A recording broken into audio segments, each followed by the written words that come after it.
સાવજ ગુજરાતની શાન છે અને આ સાવજોની સૌથી વધારે સંખ્યા અમરેલી જિલ્લામાં નોંધાય છે। પરંતુ ચિંતાજનક વાત એ છે કે અહીં રેલવે ટ્રેક પર સિંહના અકસ્માત અને મોતની ઘટનાઓ અનેક વખત સામે આવી ચૂકી છે।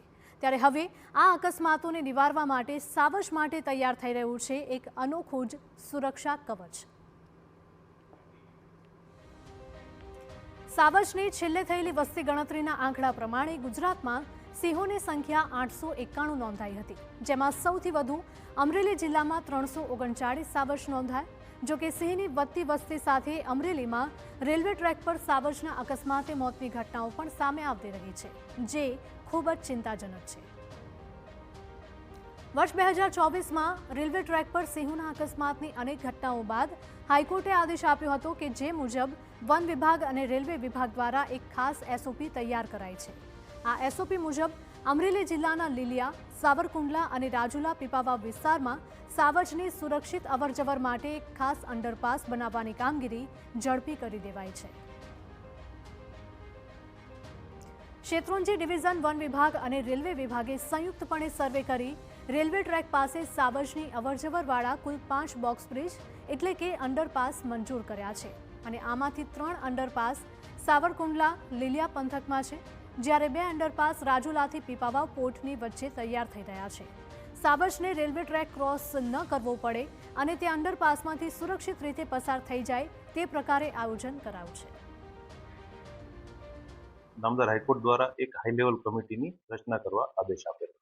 આ હાઈ લેવલ કમિટી કે જેમાં પીસીસીએફ, વાઇલ્ડલાઇફથી લઈને રેલવે વિભાગના પણ ઉચ્ચ અધિકારીઓ સામેલ હતા, જેઓએ સિંહોની અવર જવર સરળતાથી થઈ શકે અને રેલવે ટ્રેક ઉપર આવી કોઈ દુર્ઘટના ન બને એ માટે એક એસઓપી બનાવી।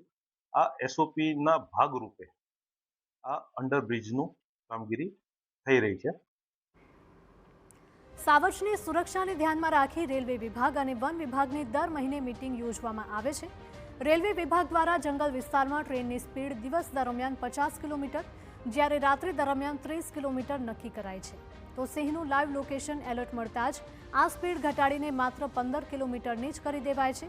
પરંતુ હવે એક અનોખો પ્રયોગ હાથ ધરાતા લગભગ 9.5 કરોડના ખર્ચે અંડરપાસનું નિર્માણ કરવામાં આવી રહ્યું છે। એક અંડરપાસનું કામ પૂર્ણ થઈ ગયું છે, જ્યારે 4 अंडरपासની કામગીરી પ્રગતિમાં છે। 4 अन्य जगहों पे काम चल रहा है। इस पूरे कार्य की लागत करीब 9.5 करोड़ है और ये कार्य हम लोग 5 जगहों पे पहले करेंगे और उसका हम लोग परिणाम देखेंगे कि कितना लॉयंस जो है उनका टेरिटरी बदलती रहती है, उनका मूवमेंट बदलता रहता है, कितना वो लोग इसका उपयोग कर रहे हैं, कैसा, ये हमें फॉरेस्ट विभाग से जानकारी मिल जाती है। और फिर अगर ये सफल होता है हमारा प्रयोजन, तो हम लोग इसको आगे भी बढ़ाएंगे और बहुत सारे अंडरपास बनाने का हमारा योजना है।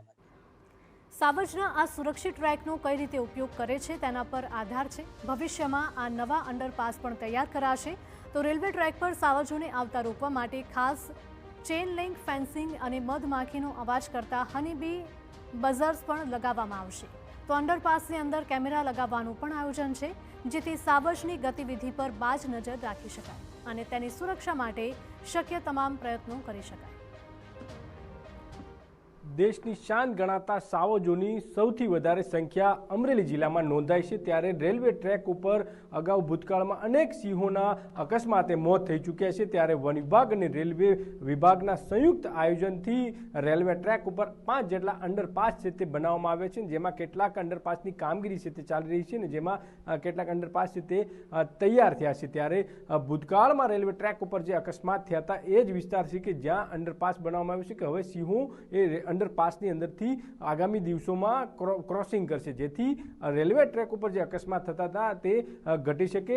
તે માટે દેશની શાન ગણાતા સાવજો માટે રેલવે વિભાગ દ્વારા કરોડો રૂપિયાના ખર્ચે એક આયોજન છે તે કરવામાં આવ્યું છે અને વન વિભાગ દ્વારા અહીં મોનિટરિંગ કરવામાં આવશે। ઉપરાંત કેટલાક અંડરપાસ ઉપર વન વિભાગને આગામી દિવસોમાં કેમેરા લગાવવાનું પણ આયોજન છે, જેથી સિંહોની જે મુવમેન્ટ છે, ખાસ કરી કેટલી વખત 24 કલાકમાં ક્રોસિંગ કરે છે તે વન વિભાગને ખ્યાલ આવે તે માટેનું પણ એક આયોજન છે તે કરવામાં આવ્યું છે। જયદેવ કાઠી, TV9 અમરેલી।